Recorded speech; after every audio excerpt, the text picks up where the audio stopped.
El analista político Hugo Silis remarcó pues que las observaciones en el informe del relator Diego García Sayanas no tienen ningún efecto jurídico y que ni vinculante y que la presencia de Diego García Sayán en Bolivia se debe a que el mismo presidente Luis Arce Catacora pidiera las recomendaciones de Diego García Sayán. Entonces hoy la verdad que todo está quedando claro, ha quedado claro pues que la sentencia de Yanine Áñez se ha dado en un marco de justicia, ha sido transparente el proceso y ha existido pruebas que al final imputaron pues a Yanine Áñez. Entonces todo ha quedado demostrado de que el informe que diera Diego García Sayán no tiene ningún efecto vinculante ni jurídico. Del 50 periodo de sesiones del Consejo de Derechos Humanos de Naciones Unidas, a la cual acuden los diferentes países, son 47 países, como bien lo han señalado, y se presentan diferentes informes. El periodo de este 50 periodo de sesiones se lleva adelante entre el 13 de junio y el 8 de julio, respectivamente. Pero lo más importante acá es que lo que hay que desdoblar tal vez y aclarar es que el relator García Sayán fue solicitado por el Estado boliviano, por el gobierno del presidente Luis Arce, para que pueda acompañar al proceso de reforma de la justicia en Bolivia, una decisión tomada por el gobierno del presidente Luis Arce y que está desarrollándose en el marco de ejes propuestos y de un cronograma, y por eso es muy importante el aporte del relator Diego García Sayán, y precisamente por eso llegó al país en febrero de este año, presentando un informe preliminar que coincide con el diagnóstico sobre el estado de la justicia en Bolivia. Y obviamente estos temas que refleja García Sayán son fundamentales para la toma de decisiones en el proceso de reforma judicial. Ese es un aspecto eminentemente de trabajo del relator con respecto a la justicia en Bolivia. Ahora bien, es también importante mencionar que el relator Diego García Sayán, desde el año 2019, ya en momentos en los cuales se gestó, se consolidó el golpe de Estado en noviembre del año 2019, la persecución y la violación de derechos humanos, además de las muertes y masacres, ejecuciones sumarias de Sacaba-Sencata y de otras localidades del país, el relator Diego García Sayán en su cuenta Twitter ya se pronunció al respecto sobre estos temas y obviamente reflejaba el año 2019 en el golpe de Estado, el decreto 4078, todo lo que aconteció en materia de conculcación de derechos humanos, ya reflejaba él una posición, llámese una posición personal, una posición como relator, más allá de cualquier consideración, él ya fijaba una posición. Cuando estuvo en Bolivia en febrero de este año, el relator se reunió con diferentes actores políticos también para poder escuchar y mirar otras visiones sobre el desarrollo de la justicia en Bolivia. Incluso se reunió con los abogados de la señora Yanine Áñez y familiares de la señora Yanine Áñez. Recordemos que en esa oportunidad la señora Áñez estaba en una huelga de hambre en el penal, donde estaba recluida. Y en ese marco, el relator, obviamente que no hizo ningún pronunciamiento, ninguna consideración, y acompañó según los códigos y la responsabilidad de trabajo que le acontecía en este caso, al no reflejar su trabajo ninguna posición en un caso concreto, en un caso judicial concreto. Pero más allá de eso, por la presión de los medios de comunicación y otros actores que hablaban de la necesidad de que el relator visite a la señora Yanine Áñez, el relator accedió a reunirse con los abogados y las partes. No se pronunció en ningún momento sobre el estado del juicio ordinario que le seguía la justicia a la señora Áñez y a los exmiembros del alto mando militar y policial. Y por eso ha sorprendido que en el marco de su trabajo como relator y Correcto. que obviamente las Correcto. observaciones... Hugo, si me permites. tenga estas declaraciones... Sí, permíteme, Hugo. A ver, es muy importante para entender el contexto en el que se presenta este informe, datos que son cruciales. Analizar.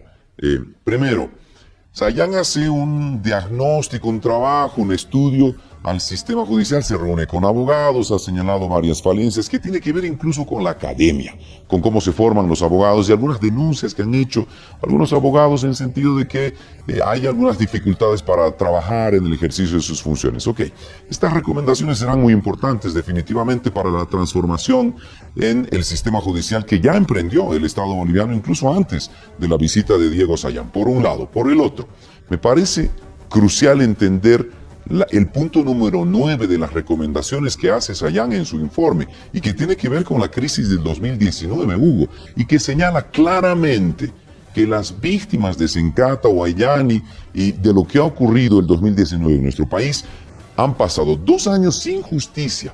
Y en esos términos, en estas recomendaciones, señala que el Estado boliviano tendrá algo que hacer y, por supuesto, en ese escenario, el caso de golpe de Estado 2, el caso de golpe de Estado 1, son parte de las acciones que emprende el gobierno para que precisamente las víctimas del 2019 no pasen más tiempo sin justicia. No sé qué opinas. Claro, por eso decía, entre las observaciones del relator Diego García Sayán, las posiciones también que él asumió desde el año 2019, 2020 sobre el gobierno de facto de la señora Áñez, hay enteras coincidencias con lo que hoy considera una parte importante de los actores políticos en el país y los familiares de las víctimas de Sacaba Sencata y otros actores que obviamente reclaman justicia. Por eso es que el trabajo de Diego García Sayán en cuanto a las observaciones de la justicia, el diagnóstico, etcétera, es ampliamente coincidente con el estado de situación de la justicia, pero él refleja además la necesidad de que estos hechos que hoy están en la impunidad y que tienen que ver con masacres, ejecuciones sumarias, reflejadas en el informe del grupo de expertos interdisciplinarios independientes de la CIDH, obviamente tengan en prontitud la justicia que requieren. Por eso hay coincidencias en casi todos los temas. Lo que no se puede aceptar es lo que en algunos sectores de la oposición, algunos actores políticos de parte interesada, dicen que a partir de estas declaraciones de García Sayán, que son algunas posiciones personales reflejadas en Twitter, sobre un caso específico del caso de golpe de Estado 2, se tenga que, a partir de esto, desechar el juicio que le ha seguido la justicia en Bolivia, un tribunal de sentencia anticorrupción de La Paz a la señora Áñez en su condición de ex senadora y a los ex miembros del alto mando militar y policial. Esto es absolutamente fantasioso y es una ficción absoluta el pensar de que un Twitter del señor Diego García Sayán, que refleja una posición sobre un caso concreto, que no tiene en absoluto efecto jurídico, porque no es vinculante una posición que tenga en Twitter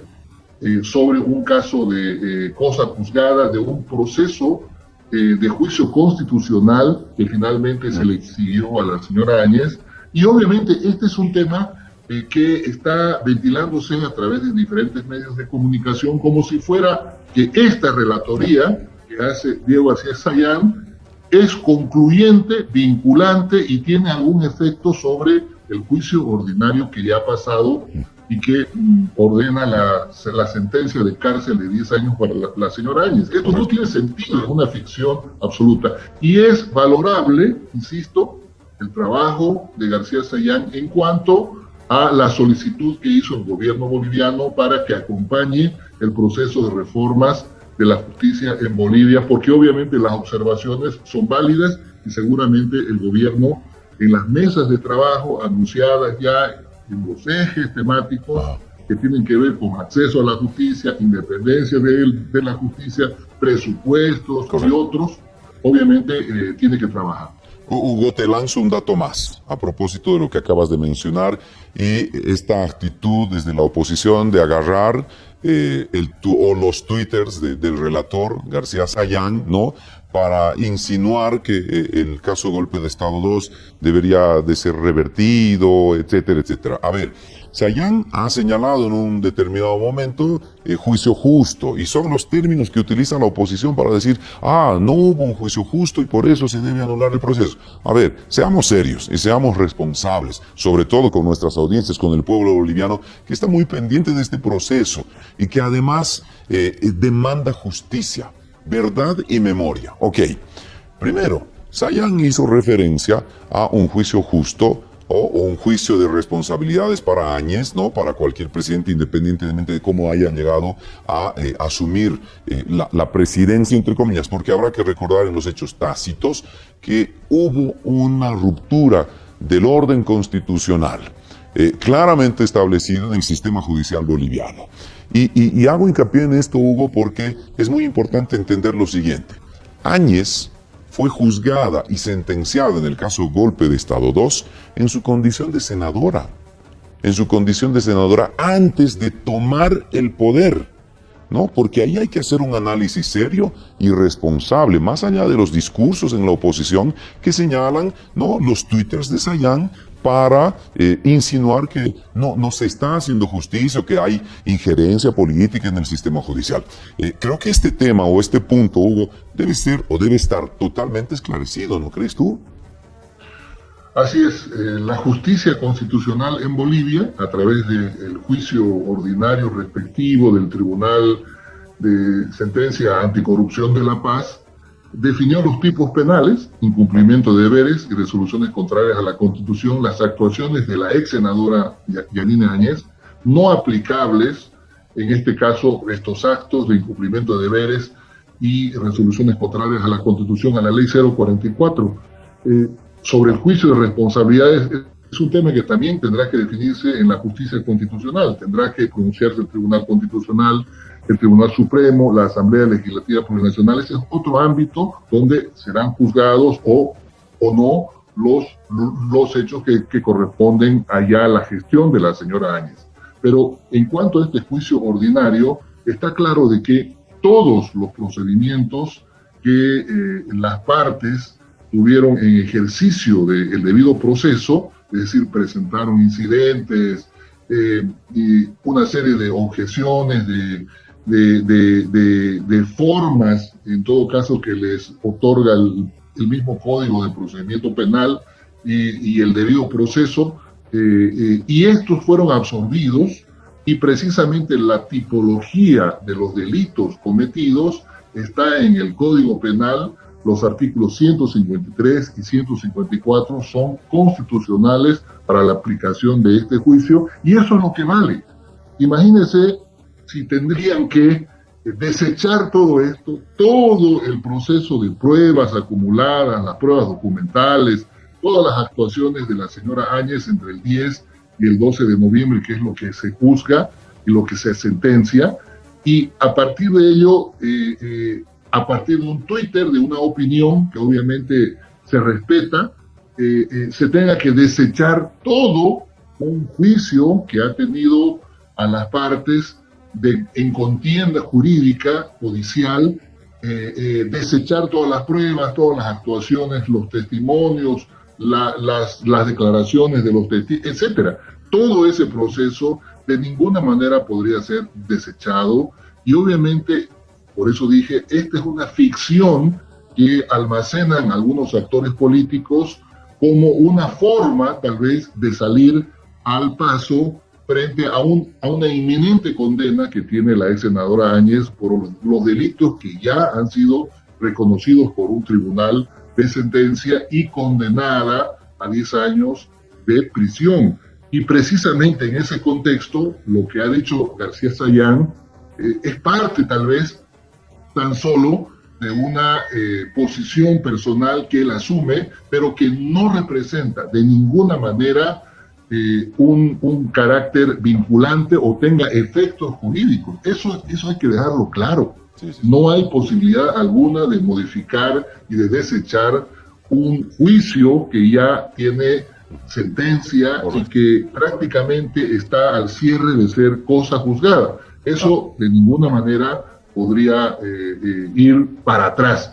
Y en ese contexto, creo que es importante hacer hincapié en que este es un proceso judicial que marca un hito, obviamente, en la historia del país, porque es a partir de este proceso de juicio ordinario que obviamente se sienta jurisprudencia a futuro para que no exista jamás en autoridades electas o designadas estas arbitrariedades, discrecionalidades e incumplimientos de la Constitución a la hora de ascender al poder.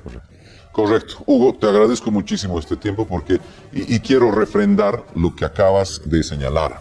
Primero, no se pueden utilizar unos tweets que se respetan, obviamente, para insinuar que una actitud demente, además, ¿no? Desechar todo un proceso judicial que empezó hace muchos meses atrás y que además tiene el enorme desafío de sentar precedentes para primero hacer justicia, porque hay gente que ha perdido a sus familiares.